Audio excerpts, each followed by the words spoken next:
Good morning, नमस्कार students. अपनी इस व्याख्यान माला की श्रृंखला को हम आगे बढ़ाते हैं और पिछली क्लास के अंदर हमने जो बात की थी उपयोगितावाद की, उसी उपयोगितावाद में आज हम पाश्चात्य नीति शास्त्र के एक प्रमुख विद्वान जर्मी बेंथम के उपयोगितावाद की बात करेंगे। ठीक है। बेंथम उपयोगितावाद के सबसे प्रमुख समर्थक दार्शनिक माने जाते हैं। बेंथम एक समाज सुधारक थे और राज्य के कानूनों को जनहित का साधन मानते थे। मैंने दो बातें बोली, एक समाज सुधारक थे और राज्य के कानूनों को जनहित का साधन मानते थे। मतलब ये कि राज्य के कानून अथवा नियम तभी उचित हैं जब वो सामाजिक दृष्टि से उपयोगी हों। यानी चाहे उनका राजनीतिक चिंतन देखें या सामाजिक चिंतन देखें या एथिक्स से संबंधित चिंतन देखें, अंततः वो यही बात कहते हैं कि सब चीजें, सब कानून, सब सामाजिक नियम, सारे नैतिक सिद्धांत तभी उपयोगी होंगे, तभी शुभ माने जाएंगे जब वो समाज या व्यक्ति के हित में हो, उनके लिए उपयोगी हो। बेंथम के उपयोगितावाद को हम सुखमूलक उपयोगितावाद नाम देते हैं, क्योंकि उनके अनुसार जो कर्म अथवा नियम, ध्यान दीजिए कर्म अथवा नियम, इसलिए बोल रहा हूं मैं क्योंकि हमने उपयोगितावाद के दो रूप पहले पढ़े थे, कर्म संबंधी उपयोगितावाद और नियम संबंधी उपयोगितावाद। इसी दृष्टि से यहाँ बात कर रहे हैं कि जो कर्म अथवा नियम सुख की उत्पत्ति और वृद्धि में जितना अधिक सहायक है वह उतना ही अधिक उपयोगी है और या शुभ है। बेंथम ने जो उपयोगितावाद दिया वो मनोवैज्ञानिक सुखवाद पर आधारित है। मैं याद दिला दूं आपको कि मनोवैज्ञानिक सुखवाद का मतलब था कि मनुष्य का स्वभाव ही ऐसा है कि वो सदैव सुख प्राप्ति की इच्छा से प्रेरित होकर ही कर्म करता है। बेंथम भी ये बात स्वीकार करते, कहते हैं प्रत्येक व्यक्ति के सभी कर्म अपने लिए अधिकतम सुख प्राप्त करने और दुख से बचने की इच्छा से ही प्रेरित होते हैं। यानी मनुष्य कर्म किस प्रकार करता है, क्या सोच के करता है? सुख को चाहता है, दुख से बचना चाहता है। और उन्होंने माना भी कि प्रकृति ने, स्वयं प्रकृति ने, नेचर ने मनुष्य का जीवन जिस रूप में आज उपलब्ध है और जो उसके आसपास की स्थितियां हैं, परिस्थितियां हैं, वातावरण है, वायुमंडल है, परिवेश है, उन सबको यहाँ पर उन्होंने प्रकृति शब्द से संबोधित करते हुए कहा कि प्रकृति ने मनुष्य को सुख और दुख इन दोनों के शासन में रखा है। यानी दोनों चीजें साथ साथ रहती हैं, लेकिन इन दोनों में से मनुष्य सुख को तो चाहता है, सुख को तो प्राप्त करना चाहता है और दुख से बचना चाहता है। ये मनुष्य का स्वभाव है, ऐसा बेंथम मानते हैं।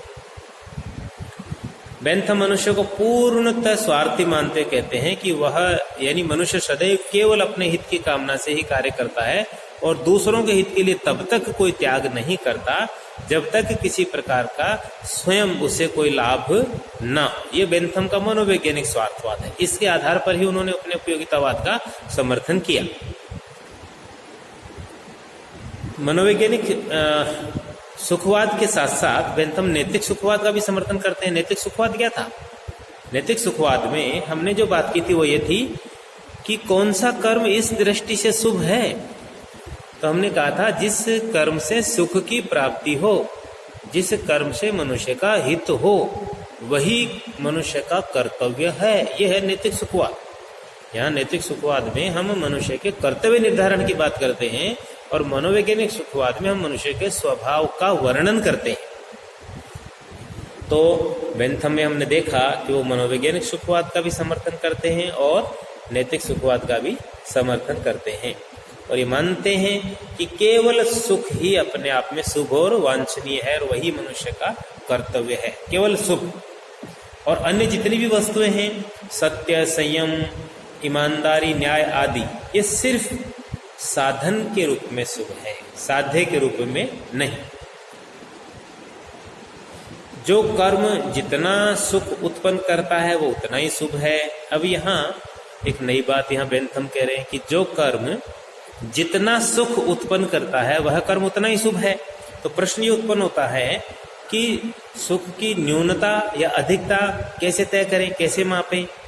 कहा नहीं इन्होंने कि जो कर्म जितना अधिक सुख उत्पन्न करे वो उतना ही शुभ। तो इसका मतलब है कि सुख कम ज्यादा होते हैं। तो प्रश्न है कि मापदंड क्या है, क्राइटेरिया क्या है, कैसे मापा जाए कि इस कर्म से जो प्राप्त हुआ है सुख वो कितना है। तो इसके लिए बेंथम ने एक बहुत ही प्रसिद्ध सिद्धांत, शास्त्र में चिंतन की दृष्टि से सिद्धांत प्रसिद्ध है, सही है या गलत है ये तो हम चर्चा करेंगे, हम सोचेंगे, हम चिंतन करेंगे। और दार्शनिकों ने भी किया है, हम आगे देखेंगे भी कि क्या कठिनाइयां हैं उनके इन सिद्धांत में। लेकिन उन्होंने एक सिद्धांत दिया, बड़ा चर्चित हुआ। उस सिद्धांत का नाम है सुख कलन का सिद्धांत। सुख कलन, सुख कलन, कलन मानी गिनती, गणना करना, गणना कि सुख की गणना, सुख का माप, सुख को मापा जा सकता है किस आधार पर। तो इन्होंने 7 टॉपिक, 7 बिंदु यहाँ पर दिए, ध्यान से सुनेंगे। सुख कलन के सिद्धांत में बेंथम ने 7 बिंदु दिए हैं जिसके आधार पर सुख की न्यूनता और अधिकता को मापा जा सकता है। 1 तीव्रता, 2 अवधि, 3 निश्चितता, 4 निकटता, 5 उत्पादकता, 6 शुद्धता और 7 व्यापकता। तीव्रता, अवधि, निश्चितता, निकटता, उत्पादकता, शुद्धता और व्यापकता, ये 7 बिंदु दिए। अब एक एक पर थोड़ा सा ध्यान से देखें तो अधिक तीव्र सुख जो है वो कम तीव्र सुख से अधिक वांछनीय है, यानी जो तेजी से आता है वो सुख ज्यादा अच्छा है बेंथम के इस सुख कलन के सिद्धांत के अनुसार। क्षणिक सुख की अपेक्षा अधिक समय तक रुकने वाला सुख, भाई सीधी सी बात है, एक क्षण के लिए प्राप्त हुआ वो सुख और बहुत देर तक प्राप्त हुआ, जाहिर सी बात है जो ज्यादा उचित माना जाएगा। अनिश्चित सुख की अपेक्षा निश्चित सुख, सुदूर भविष्य यानी बहुत बाद में प्राप्त होने वाले सुख की अपेक्षा तात्कालिक प्राप्त होने वाला सुख, और एक सुख से अन्य सुख की उत्पत्ति हो वह सुख, यानी एक सुख ऐसा हो सकता है जिससे किसी सुख की उत्पत्ति नहीं होगी, उत्पादकता, और एक सुख ऐसा हो सकता है जिससे एक सुख में दूसरा भी उत्पन्न हो, ये वांछनीय ज्यादा है। इसी प्रकार विशुद्धता, एक शब्द इन्होंने दिया, तो दुख मिश्रित सुख की अपेक्षा विशुद्धता, जिसमें विशुद्ध सुख ही हो वो ज्यादा वांछनीय है। और अंत में वो तो सर्वव्यापकता, तो वो एक व्यक्ति से तक सीमित रहने वाले सुख की अपेक्षा अधिकतम व्यक्तियों तक व्यापक होने वाला सुख, क्षमा चाहता हूं। तो ये 7 बिंदु बेंथम ने यहाँ पर दिए, ठीक है। तीव्रता, अवधि, निश्चितता, विशुद्धता, निकटता, है ना, आदि आदि, और इसमें सबसे अंत में दिया हमने व्यापकता। तो ध्यान से देखें तो बेंथम के इस 7 सिद्धांतों के बिंदु में एक अंतिम जो है व्यापकता, वही इसके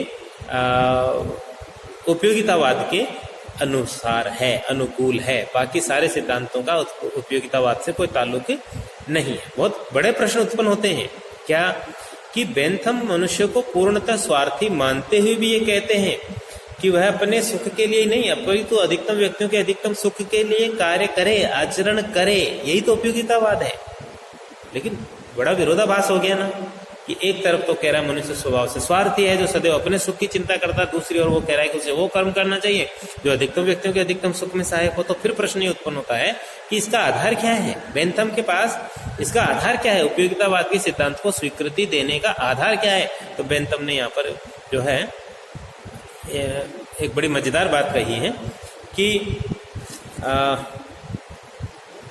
4 प्रकार के दबाव हैं, जिन दबावों से, प्रेशर से मनुष्य प्रेरित होकर अपने सुख के अतिरिक्त भी समाज के, देश के, समुदाय के, अन्य व्यक्ति के सुखों की चिंता करता है। उस पर बात करने से पहले एक और बात यहाँ पर, 2-3 बातें और छोटी छोटी जो है बेंथम के बारे में जान लेनी आवश्यक है। वो ये है कि बेंथम उपयोगितावाद के सिद्धांत का समर्थन करते हुए भी एक बड़ा बहुत ही तार्किक बात कहते हैं, और वह यह है कि सभी व्यक्तियों के सुख का समान महत्व है, अर्थात सबका सुखों का न्यायपूर्ण वितरण, इस बात को उन्होंने स्वीकार किया। और एक डायलॉग प्रसिद्ध कथन प्रसिद्ध उक्ति उन्होंने दी कि प्रत्येक व्यक्ति का महत्व केवल एक व्यक्ति का महत्व है, उससे अधिक नहीं। अर्थात एक व्यक्ति को एक ही व्यक्ति जितना महत्व मिलना चाहिए। आप आज देख रहे हैं ना, जो सामाजिक ढांचे में जो हमें भयानक विसंगति दिखाई देती है कि एक तरफ बहुत गरीबी है, एक तरफ बहुत अमीरी है। तो एक बहुत अमीर आदमी है जो लाखों लोगों जितना धन अकेला रखता है। तो यहाँ ये बात एक कहने की है कि भाई प्रत्येक व्यक्ति का महत्व केवल एक व्यक्ति का, ऐसा सब बराबर है, सबको सुखों की मात्रा का विभाजन बराबर होना चाहिए। न्यायपूर्ण वितरण की बात यहाँ पर बेंथम करते हैं। तो चलिए, तो बात अपन ये कर रहे थे कि मनुष्य को स्वभाव से बेंथम ने स्वार्थी माना, और नैतिकता की दृष्टि से जिस सिद्धांत का समर्थन किया वो उपयोगितावाद है। तो ये दोनों कतई एक दूसरे से तालमेल नहीं रख पाते, क्योंकि उपयोगितावाद के अंतर्गत तो हम अधिकतम व्यक्तियों के अधिकतम सुख के आधार पर कर्मों के औचित्य का निर्धारण करते हैं, और बेंथम ने जो मनुष्य का स्वभाव माना उसके अनुसार उसके अपने सुख के आधार पर करते हैं। तो मैं बात कर रहा था कि यहाँ बेंथम ने कहा कि 4 प्रकार के दबाव हैं, प्रेशर हैं, जिनके आधार पर मनुष्य अपने सुख के साथ साथ समाज के अन्य व्यक्तियों के सुखों का भी ध्यान रखता है। कौन से हैं वो 4 प्रकार के दबाव? भौतिक दबाव, राजनीतिक दबाव, सामाजिक दबाव और धार्मिक दबाव। क्या क्या है ये दबाव, समझेंगे जरा। भौतिक दबाव यानी मनुष्य की अपने शारीरिक और मानसिक स्वस्थता और उत्कृष्टता या और उन्नति के लिए कुछ ऐसे नियमों का पालन करना पड़ता है जिनसे ऑटोमेटिक ही समाज का हित होता है। यदि उसको अपने शारीरिक और मानसिक स्वास्थ्य की चिंता है तो वो ऑटोमेटिक कुछ ऐसे नियमों का पालन करेगा जो उसके सुख से अलग बढ़कर हैं, यानी जो समाज के सुख में भी जो कर्म शामिल हो जाते हैं।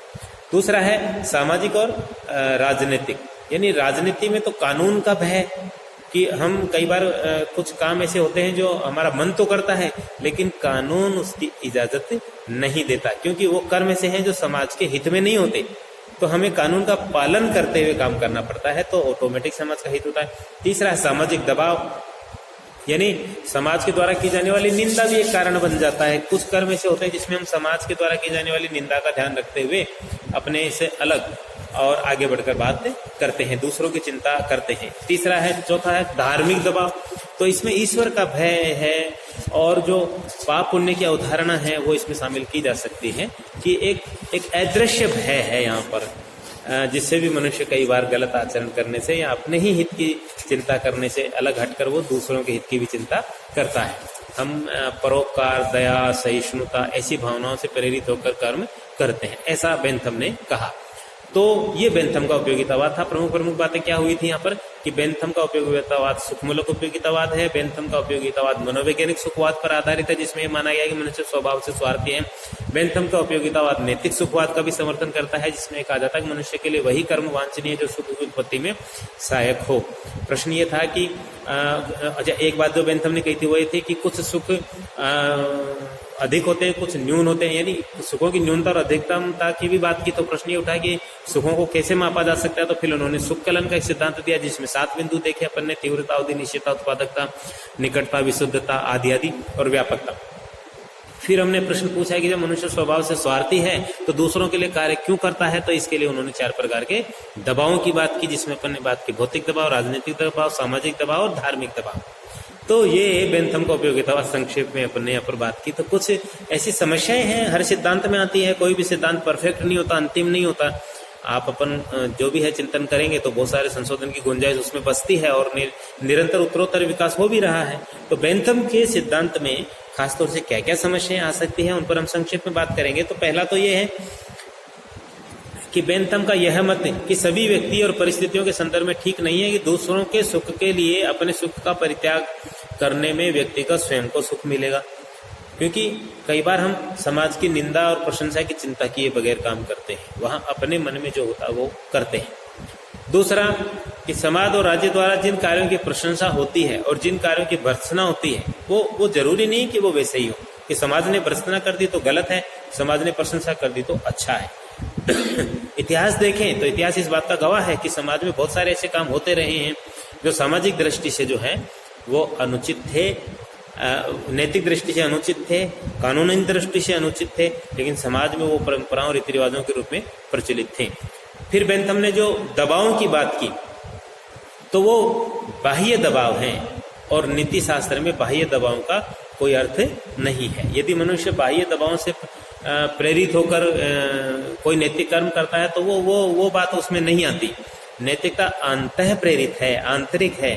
किसी दबाववश कोई कर्म करना नैतिकता की श्रेणी में नहीं आएगा, क्योंकि ऐसी स्थिति में मैं ये मानकर चलता हूं कि जिस दिन दबाव नहीं होगा वह नैतिक कर्म कर डालेगा।